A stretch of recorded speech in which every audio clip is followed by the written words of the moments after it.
वालेकुम। तमाम स्टूडेंट्स को एमकेएफए में खुशामदीद कहते हैं। जैसा कि हम पिछली वीडियो में सब ग्रुप और ग्रुप को डिस्कस किया था, उसी तरह हम उससे अगले टॉपिक साइक्लिक ग्रुप को डिस्कस करेंगे। आइए देखते हैं साइक्लिक ग्रुप की definition. A group G is said to be cyclic if it is generated by a single element। हमारे पास कोई एक ग्रुप होगा, उसके अंदर कोई एक एलिमेंट ऐसा होना चाहिए जिसके बाकी के सारे एलिमेंट उसकी पावर में आ जाएं। या ऐसा कह सकते हैं कि अगर एक एलिमेंट ऐसा होना चाहिए कि इंटीजर उसकी पावर में कोई अप्लाई करें तो उसका जो आंसर आए वो हमारे पास उसी ग्रुप के अंदर मौजूद होना चाहिए। जैसे कि ये यहाँ पे देखें तो G is equal to a की power k such that k belongs to Z, यानी कि G हमारे पास एक ग्रुप है और उसका जनरेटर कौन सा है हमारे पास a, क्योंकि जो जी के है ये जी के अंदर से लिया गया या कोई इंटीजर है और ये इसकी पावर में लिखा गया है। या हम इसकी एग्जांपल को डिस्कस करेंगे तो आपको मजीद ये क्लियर हो जाएगा। देखिए ये इसकी एग्जांपल है, हमने यहाँ में से एक एलिमेंट ले लिया i, पहले इसकी पावर में अप्लाई किया 1, अयोटा की पावर हमने 1 अप्लाई किया तो वो क्या आंसर आ गया अयोटा। अब फिर हमने अप्लाई किया 2 और 2 अयोटा की पावर 2 हमारे पास क्या होती है -1। अब यहाँ पे देखें पहले हमने 1 लिया था, 1 भी एक इंटीजर है, 2 लिया था, 2 भी एक इंटीजर है। डेफिनेशन की तरफ देखें तो k हमारे पास क्या था z को बिलोंग कर रहा था और z हमारे पास क्या है एक इंटीजर है। इसी तरह हम तीसरा एलिमेंट लेंगे, तीसरा इंटीजर लेंगे तो वो i की पावर 3 कितना आ जाएगा -i, क्योंकि देखा जाए तो i की पावर 3 को हम इस तरह भी लिख सकते हैं i की पावर 2 डॉट i, और अयोटा हमारे पास कितना होता है -1, और ये -1 अयोटा से मल्टीप्लाई होगा तो हमारे पास -1 भी हो जाएगा। इसी तरह अगर अयोटा की पावर 4 करेंगे तो वो आंसर आएगा अयोटा। अब यहाँ पे देखें पहले हमने 1 की पावर फिर 2 की फिर 3 की फिर 4 की, और जो भी आंसर आ रहा है अयोटा -1 माइनस अयोटा अयोटा वो उसी ग्रुप के अंदर मौजूद है। तो हम कह सकते हैं कि जो इसका जनरेटर है वो हमारे पास क्या है अयोटा। इसी तरह हम चेक कर सकते हैं माइनस अयोटा को, माइनस अयोटा की पावर 1 करें 2 करें 3 करें 4 करें, जो भी आंसर आएंगे वो इसी ग्रुप के अंदर से आएंगे। लेकिन 1 इसका जनरेटर नहीं होगा, -1 इसका जनरेटर नहीं होगा, लेकिन अयोटा और माइनस अयोटा ये दोनों इसके जनरेटर होंगे। आइए इसके थ्योरम को देखते हैं। एवरी सब group of a cyclic group is cyclic. अब हमने क्या करना है, एक सब ग्रुप लेना है एक ग्रुप में से और प्रूव करना है कि वो ग्रुप सब ग्रुप जो है वो क्या है साइक्लिक है। सबसे पहले तो हमने क्या लेना है, एक ग्रुप लेना है, let G be a group and a be its generator. G हमारे पास एक आ गया साइक्लिक ग्रुप, और हम डेफिनेशन के अंदर पढ़ के आए कि अगर कोई साइक्लिक ग्रुप है तो उसका जनरेटर उसके अंदर मौजूद होगा। अगर जी हमारे पास साइक्लिक ग्रुप है तो उसके अंदर कोई ना कोई जनरेटर होगा। हमने कंसीडर कर लिया है कि उसके अंदर जनरेटर कौन सा है ए हमारे पास। अगर every element of G is power of a, अब इसका जनरेटर हमारे पास क्या है ए है हमारे पास। इसका क्या मतलब है कि जी के जितने भी एलिमेंट हैं वो सारे के सारे ए की पावर में लिखे जाएंगे, और जी के अंदर जितने भी एलिमेंट्स होंगे वो तमाम के तमाम इंटीजर होंगे। अब हमने लेना है एक सब ग्रुप, क्योंकि हमने सब ग्रुप को ही साइक्लिक प्रूव करना है। हमने सपोज कर लिया लेट कर लिया कि एच हमारे पास क्या है सब ग्रुप है। अगर एच सब ग्रुप है, बेसिकली ये भी तो हमने जी में से लिया है, तो जी के तमाम एलिमेंट्स जो होंगे वो भी ए की पावर में लिखे जाएंगे, यानी एच के जो तमाम एलिमेंट्स होंगे वो भी ए की पावर में लिखे जाएंगे। इस तरह suppose k is a smallest positive integer such that a की k बिलोंग्स टू h। अब यहाँ पे देखा जाए तो a एक हमारे पास हमने जनरेटर लिया है जिसकी पावर में कुछ भी नहीं होता, उसकी पावर में हमारे पास क्या आता है 1 होता है, और 1 एक स्मॉलेस्ट पॉजिटिव इंटीजर है। इसी तरह हमने एक स्मॉलेस्ट पॉजिटिव इंटीजर ले लिया जिसको नाम दे दिया k का। अब k एक स्मॉलेस्ट पॉजिटिव इंटीजर है और उसका जनरेटर कौन सा है हमारे पास a है, तो a की पावर k किसको बिलोंग करेगा h को, क्योंकि a बिलोंग कर रहा था h को। अगर इसकी पावर हम 1 लिख दें तो ये भी बेसिकली h को ही बिलोंग करेगा। हमने इस 1 को कह दिया कि ये इंटीजर है और हमने स्मॉलेस्ट इंटीजर है, इसको नाम दे दिया हमने k का।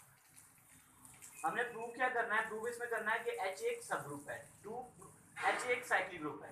To prove H is a cyclic we prove every element of H is power of A के। H को साइक्लिक ग्रुप प्रूव करने के लिए हमने प्रूव करना होगा कि तमाम के तमाम H के एलिमेंट जो होंगे वो A की K की पावर में लिखे जाएंगे। It means that H is generated by A के। इसका क्या मतलब है कि उसका जनरेटर हमारे पास कौन सा है A की पावर K। हमने इसको प्रूव करने के लिए एक और हमने वैल्यू ले लिया, यानी एक और इसकी जनरेटर ले लिया, ए की power m belongs to h। We prove that, ये लेने का मकसद क्या है, क्योंकि हमने प्रूव बेसिकली करना है a is equal to a की पावर 1 हम लिख सकते हैं। अगर a को हमें 1 को हमने नाम दिया है k का, तो इसके अब हम k भी पुट कर सकते हैं। अब हमने प्रूव करना है कि इसकी पावर में कौन कौन सी वैल्यूज आ रही हैं, यानी कि कुछ ना कुछ वैल्यूज आनी चाहिए हमारे पास। हमने क्या किया, हम यहाँ पे 1 अप्लाई कर देते हैं और m अप्लाई कर देते हैं और यहाँ पे i अप्लाई कर देते हैं। इसका क्या मतलब है कि हमने ये वाली वैल्यू जो है हमने फाइंड आउट करनी है, इसलिए हमने अप्लाई किया am is equal to a k and it's power m, और i क्या चीज़ है, एक इंटीजर है हमारे पास कोई। अब यहाँ पे हमने शुरू में कहा था कि k हमारे पास एक स्मॉलेस्ट पॉसिबल इंटीजर है। इसका क्या मतलब है कि m जो होगा वो k से क्या होगा बड़ा होगा। तो जब हम इनको डिवाइड करेंगे बाय डूइंग एल्गोरिथम, तो डिवाइड करने के बाद हमारे पास क्या वैल्यू बनेगी, m बड़ी वैल्यू ये अंदर रखेंगे, k छोटी या बाय रखेंगे। हम इसको q पे डिवाइड करते हैं, ये q को k से मल्टीप्लाई करेंगे, क्या बन जाएगा qk, और इनको सॉल्व करने के बाद जो आंसर आएगा हमने इसको r का नाम दे दिया। अब यहाँ पे देखें, जैसे हम सिंपल डिवीजन करते हैं कि 7 को अगर 2 पे डिवाइड करें, 2 3 जा 6 होता है, 7 में से 6 माइनस करें 1 आ जाता है। अब यहाँ पे देखें 2 को 3 के साथ अगर मल्टीप्लाई करें और ऐड कर दें, जो यहाँ पे आ रहा है हमारे पास रिमाइंडर आ रहा है 2 3 जा 6 प्लस 1 क्या आ जाएगा 7, यानी फिर से वही वैल्यू बन जाएगी। इसी तरह अगर हम k को q से मल्टीप्लाई करके r के साथ ऐड कर दें तो फिर से हमारे पास क्या बन जाएगा, m बन जाएगा। ये q को k से मल्टीप्लाई किया, qk हो गया, और ये इससे ऐड कर दिया, ये प्लस r आ गया, that is equal to m। Same इसी तरह ये भी हमारे पास किसके इक्वल होगा, 7 के। अब हमने बोथ साइड पे इनका जनरेटर अप्लाई कर दिया, इस साइड पे भी जनरेटर अप्लाई कर दिया, इधर भी अप्लाई कर दिया, ये तमाम के तमाम वैल्यूज उसकी पावर में आ गई। अब ये दोनों इनकी पावर में कुछ वैल्यूज लिखी गई है, हम इसको इस तरह भी ओपन कर सकते हैं, a की पावर q के डॉट ar। अब इनको मल्टीप्लाई करेंगे तो फिर से हमारे पास वो सम की फॉर्म में आ जाएंगे, am is equal to a की power aq dot ar, am is equal to, अब हम इसको इस तरह से लिख सकते हैं, हमने k अलग कर लिया, इसमें से q अलग कर लिया, क्योंकि जो पावर की पावर होती है वो आपस में मल्टीप्लाई होती है, इसलिए हमने इसको अलग अलग कर दिया, डॉट ar वैसे का वैसे आ गया। अब ये ar अपनी जगह पर, और a की पावर k और इसकी पावर q हमारे पास जो इस साइड पे इसकी पावर -1 थी, इधर आके क्या, इधर +1 थी, इधर आके क्या हो गया -1, यानी am dot aq and it's power -q हमारे पास ये वाली वैल्यू आ गई। अब बेसिकली हमने a की पावर k कहाँ से लिया था, h में से, और अगर हम इसको एक इंटीजर के साथ मल्टीप्लाई करते हैं q के साथ फर्ज करें, तो जो आंसर आएगा वो भी हमारे पास क्या होगा, h होगा। इसी तरह अगर ये h हमारे पास सब ग्रुप है तो इसका इनवर्स भी इसी के अंदर एग्जिस्ट करेगा, क्योंकि ग्रुप के अंदर और सब ग्रुप के अंदर हमने पढ़ा था कि कोई भी सेट ग्रुप तब होगा जब उसका इनवर्स उसी के अंदर एग्जिस्ट करता हो, और जो ग्रुप होता है सब ग्रुप होता है बेसिकली वो भी एक ग्रुप होता है, इसलिए उसका भी एक इनवर्स उसी के अंदर एग्जिस्ट करेगा। अब देखें तो a की k भी हमारे पास h को बिलोंग कर रहा है, और a की power k and it's power -q ये भी h को बिलोंग कर रहा है, तो जब इन दोनों को मल्टीप्लाई करेंगे तो वो जो आंसर आएगा वो भी क्या करेगा, h को बिलोंग करेगा, क्योंकि h हमारे पास क्लोज्ड है, h क्योंकि सब ग्रुप है हमारे पास एक। अब इक्वेशन 1 के मुताबिक अगर देखा जाए तो ये सारी वैल्यू किसकी इक्वल है, a की पावर r के, तो a की पावर r ये किसको बिलोंग कर जाएगी, h को बिलोंग कर जाएगी। अब यहाँ पर एक चीज और देखें, जब हम यहाँ पर डिवाइड करते हैं, डिवाइड करने के बाद जो रिमाइंडर बचता है वो ऑलवेज इस वैल्यू से कम होता है जिससे हम डिवाइड कर रहे हैं, तो हम कह सकते हैं कि 2 इज ग्रेटर देन 1 या 1 इज लेस देन 2। इसी तरह जब इनको डिवाइड करेंगे तो ये हमारे पास है r, और r जो होगा छोटा होगा k से, r जो होगा ये छोटा होगा k के। अब देखिए हमने कहा है कि k एक स्मॉलेस्ट वैल्यू है, जबकि r उससे भी छोटा है, इसका मतलब ये कि या तो r जो 0 के इक्वल होगा या उससे थोड़ा सा बड़ा होगा।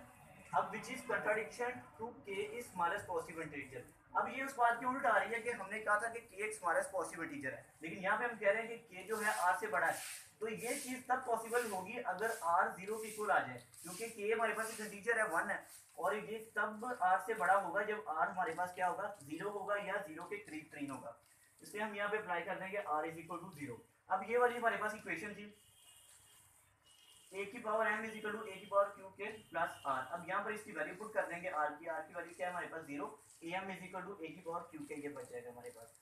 अब a की पावर k वैसे ही, एंड इट्स पावर जो q थी वो हमने अलग कर दी, और q क्या चीज़ है, इंटीजर है, g को बिलोंग कर रहा है, और यही चीज़ हमने यहाँ पे प्रूव करनी थी। देखा जाए तो हमारे पास am is equal to a की power k and it's power i, यानी यहाँ पे कोई ना कोई इंटीजर आना चाहिए, तो इंटीजर हमारे पास आ गया है, क्यों यहाँ पे हमारे पास क्या है, एक इंटीजर है।